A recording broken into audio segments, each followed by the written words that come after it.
Hello viewers, welcome to the new video. Today I am going to explain to you the question answers of a lesson Feathered Friend. It is about a small bird, canary bird.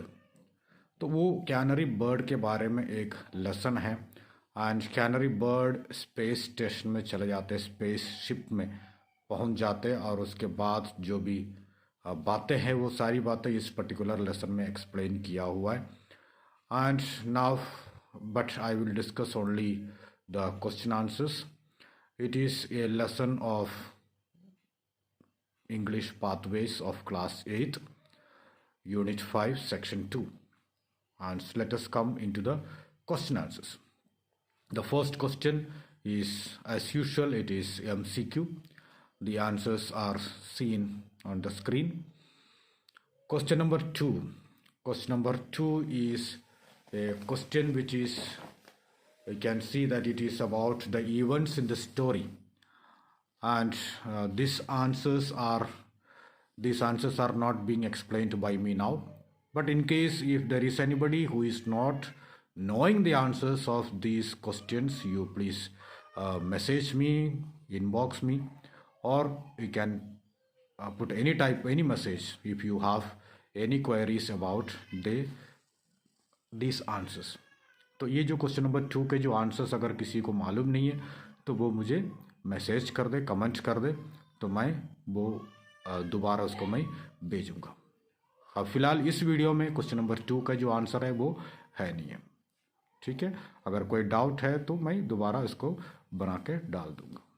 Alright, now so we come to the question number 3. Why did Sven keep the bird a secret from his colleagues. Sven जो था, स्वेन जो आदमी था वो एक पेट को लेके गया था अपने साथ. एंड वो पेट जो है that was a bird. And वो पेट को क्यों लेके गया उसके बारे में पूरे इस लेसन में है. एंड ये जो है पेट को लेके तो गया, लेके जाने के बाद उसकी जो बातें हैं वो बातें सीक्रेट रखा, किसी से बताया नहीं कि वो पेट लेके गया. क्यों? Although there were no rules against pets, Sven did not want to part with his pet, so he tried to hide her. तो actually there was no rule that space में कोई इसको जो है लेके नहीं जा सकते, पेट को लेके जा नहीं सकता, ऐसे कोई रूल तो था नहीं. लेकिन फिर भी उसको ऐसा लग रहा था वो जो उसकी जो पेट है वो पेट से दूर नहीं रह सकता, पेट से दूर नहीं रह सकता, cannot part with the pet, पेट से दूर नहीं रह सकता. इस वजह से वो पेट को अपने साथ लेके गया और इसलिए वो चाहता था कि इसके बारे में किसी को पता नहीं चलना चाहिए, और पता चल गया तो क्या होगा, तो वो उनको वापस अर्थ में रखने के लिए कहा जाएगा. इस वजह से वो किसी से बताया नहीं है कि मैं पेट को लेके जा रहा हूँ. So next question is question number 4. How was the presence of the bird discovered. तो वहां पर बर्ड है, कैनरी बर्ड है, उसके प्रेजेंस कैसे पता किया. Claribel was discovered when, Claribel is that bird, small bird. Okay, discovered when the narrator was working at his cubby hole and he heard a musical whistle. तो जो अपनी जो कैबी हॉल है, जो हॉल में मतलब स्पेस के अंदर, स्पेस शटल के अंदर जो एक रूम है जिसमें काम वगैरह करते रहते हैं, तो ऐसे रूम में जब वो बैठ के काम कर रहा था उस टाइम उसको एक म्यूजिकल विस्लिंग की आवाज़ सुनाई थी. एंड इस आवाज़ से उसको ऐसे लगा कि वो एक रेडियो का ट्रांसमिशन हो सकता है, जैसे कि रेडियो के न्यूज़ वगैरह आते रहते हैं वैसे इनके स्पेसशिप में. तो उन्होंने समझा है कि वो एक रेडियो का कोई ट्रांसमिशन हो सकता है. लेकिन बाद में he was surprised to find a yellow canary there. लेकिन बाद में उसको सरप्राइज हो गया कि उसने वहाँ पर एक येलो कैनरी बर्ड को देखा वहाँ पर. Now question number 5. Why did the crew want to hide the bird from the VIPs from earth. How did they deal with the issue. तो अर्थ से जो VIPs आते थे उनसे ये जो बर्ड है वो बर्ड को छुपाने की कोशिश की उन्होंने. क्यों, और वो कैसे छुपाया. और इसके बीच में जो कुछ बातें आ जाती है, इसकी जो विस्लिंग की आवाज़, चिड़िया की रोने की आवाज़, ये सब जब सुनाई देते हैं तो उन्होंने क्या कहा. The answer is, finding a canary at a space station would have been odd. तो एक स्पेस स्टेशन में एक बर्ड को, एक वो भी एक कैनरी बर्ड को फाइंड आउट होना, मतलब वहाँ पर एक बर्ड का होना तो बहुत ही अजीब लगता है। इसीलिए क्रू जो है, जो सारे जो क्रू मेंबर्स है, जो क्रू मेंबर्स उन्होंने डिसाइड कर लिया कि क्लारिबल को हम वीआईपी से छुपा के रखेंगे, जो भी लोग आते हैं उनको नहीं दिखाएंगे। And there was no dearth of hiding places in the station. No dearth of hiding places means वहाँ पर छुपने की जगह की कोई कमी नहीं है, बहुत सारी जगह है इस जगह पर। जो स्टेशन है उसमें बहुत सारी जगह है जहाँ पर छुप सकते हैं आसानी से। लेकिन ओनली प्रॉब्लम जो है वो कभी कभी ये नॉइसी हो जाते हैं।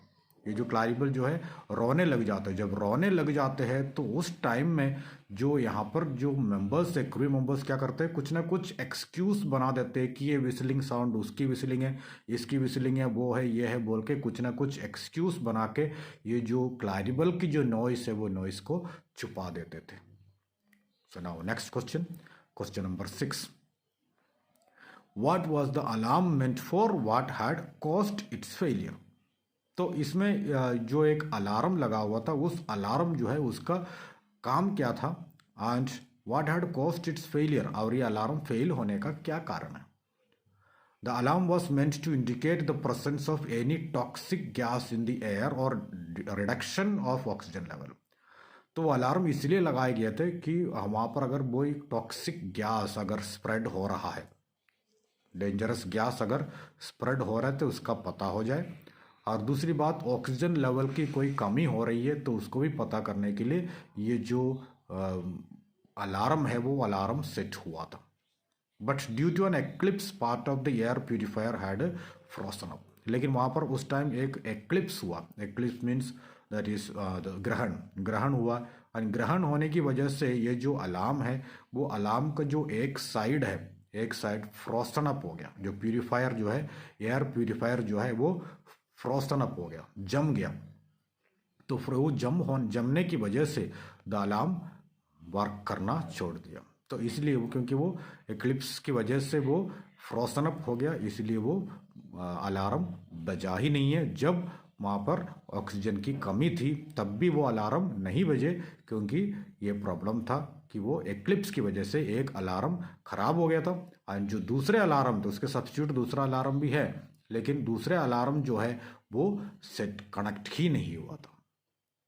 तो ये रीजन से वो जो अलार्म वर्क नहीं हुआ। एक जो अलार्म कनेक्टेड था वो फ्रोजन अप हो गया, और दूसरा जो अलार्म है वो सेट किया ही नहीं था, कनेक्ट किया ही नहीं था। Now question number 7। How is life in space different from life on earth? Earth की जो लाइफ है और स्पेस में जो लाइफ है उसमें क्या अंतर है। On earth there is gravity so we can walk on the ground. तो जो आंसर जो है, तो अर्थ में ग्रेविटी है, ग्रेविटी होने की वजह से हम अर्थ में आसानी से चल सकते हैं, कहीं भी जाना है कहीं भी जा सकते हैं आसानी से, क्योंकि ग्रेविटी है, हम अर्थ पे ही रहेंगे। There is enough oxygen in the air for us to breathe without the help of mask. और अर्थ में बिना कोई मास्क के हम सांस भी ले सकते हैं, मास्क लगाने की जरूरत नहीं है, काफ़ी अमाउंट में ऑक्सीजन अवेलेबल है अर्थ में। And this makes it easy for us to work without having to wear heavy space suit. इसलिए हम स्पेस में आसानी से, नहीं सॉरी, अर्थ में आसानी से काम कर सकते हैं, क्योंकि हम स्पेस सूट नहीं पहनना और ऐसे कोई प्रॉब्लम नहीं। अपने जो नॉर्मल कपड़े हैं, नॉर्मल कपड़े पहन के हम अपनी जो अर्थ है अर्थ में काम कर सकते हैं। तो ये सब अर्थ का। अब स्पेस में कैसे?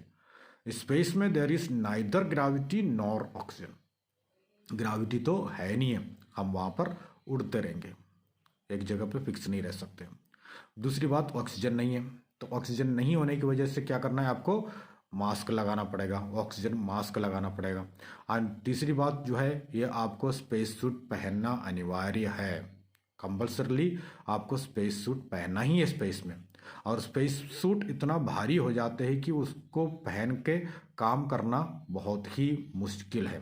And working in a space suit is cumbersome, बहुत ही डिफिकल्ट टू वर्क, बहुत काम करने का, तो इसको पहन के काम करना बहुत ही एक मुश्किल काम है, इसलिए स्पेस में काम करना बहुत ही मुश्किल है।